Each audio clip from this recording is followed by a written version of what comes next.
Assalamualaikum warahmatullahi wabarakatuh. Nama saya Alvina Septiansyah Widodo, 2018-320172, dari Prodi Akuntansi, Fakultas Ekonomi dan Bisnis, Universitas Muhammadiyah, Jakarta. Saya di sini akan mempresentasikan tentang penalaran induktif, filsafat ilmu. Sebelumnya, mohon maaf jika saya tidak menampilkan wajah saya dikarenakan suatu hal dan lainnya. Langsung saja kita beralih ke slide pertama, yaitu pengertian dari penalaran induktif. Apa sih penalaran induktif itu? Penalaran induktif adalah suatu proses mencapai kesimpulan umum berdasarkan dari observasi contoh-contoh khusus. Jadi, penalaran induktif itu adalah dari umum ke khusus.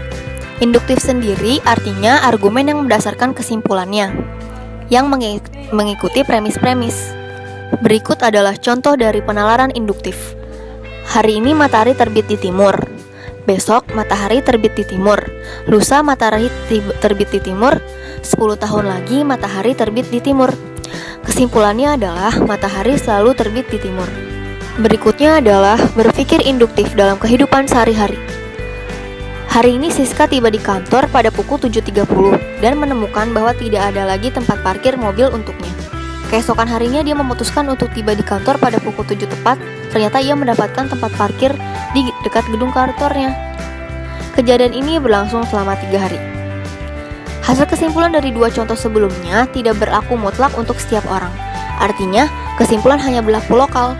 Sebagai contoh kesimpulan sebelumnya bahwa matahari terbit di timur berlaku untuk seluruh Indonesia, tetapi tidak tepat untuk penduduk yang bermukim di kutub utara. Kesimpulan kedua yaitu bahwa Siska harus tiba pukul 7 tepat, mungkin hanya untuk lapangan parkir di kantornya, tetapi belum tentu berlaku untuk parkir di tempat lain. Berikutnya ada 4 bentuk dari penalaran induktif, yaitu prediksi atau probabilitas, yang kedua ada generalisasi, yang ketiga ada sebab akibat atau eksplanasi, yang keempat ada analogi. Prediksi adalah bentuk penalaran induktif yang menyimpulkan sebuah klaim mengenai apa yang akan terjadi di masa depan berdasarkan observasi masa lalu atau saat ini. Generalisasi adalah bentuk penalaran induktif di mana kesimpulan diambil mengenai suatu kelompok berdasarkan pengetahuan mengenai beberapa kasus dalam kelompok tersebut. Sebab akibat adalah bentuk penalaran induktif di mana kesimpulan mengenai suatu akibat dari suatu keadaan dibuat berdasarkan sebab yang diketahui atau sebaliknya. Yang terakhir ada analogi. Analogi merupakan bentuk penalaran induktif di mana kesimpulan mengenai sesuatu kejadian atau orang atau objek karena kemiripannya dengan benda-benda lain. Pada slide selanjutnya kita akan membahas contoh generalisasi induktif. Contoh dari bentuk generalisasi ini adalah pemakaian bahasa Indonesia sebagai bahasa pergaulan sering dikalahkan oleh bahasa daerah. Fakta-fakta tersebut menunjukkan bahwa pengajaran bahasa Indonesia perlu ditingkatkan. Selanjutnya ada contoh penalaran induktif bentuk analogi. Contohnya, seseorang yang menuntut ilmu sama halnya dengan mendaki gunung.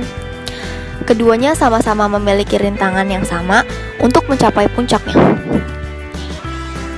Jika ingin mencapai puncak, kita harus dapat lolos dari rintangan tersebut. Menuntut ilmu sama halnya dengan mendaki gunung untuk mencapai puncaknya. Selanjutnya ada contoh penalaran induktif bentuk probabilitas atau prediksi.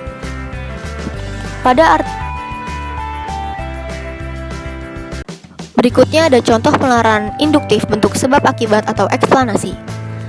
Belajar, menurut pandangan tradisional adalah usaha untuk memperoleh sejumlah ilmu pengetahuan. Kesimpulannya adalah siapa yang memiliki ilmu pengetahuan, ia akan mendapatkan kekuasaan. Slide terakhir yaitu ada logika statistika. Logika statistika sering disebut sebagai logika induktif, yang artinya tidak memberikan kepastian, namun memberi tingkat peluang bahwa untuk premis-premis tertentu dapat ditarik suatu kesimpulan mungkin benar dan mungkin juga salah. Langkah-langkah yang ditempuh dalam logika induktif ada 4, yaitu 1. Observasi dan eksperimen, yang kedua munculnya hipotesis ilmiah, yang ketiga verifikasi dan pengukuhan, yang keempat sebuah teori dan hukum ilmiah. Demikian materi yang dapat saya sampaikan. Semoga bermanfaat untuk kita semua. Terima kasih. Kurang lebihnya mohon maaf. Wassalamualaikum warahmatullahi wabarakatuh.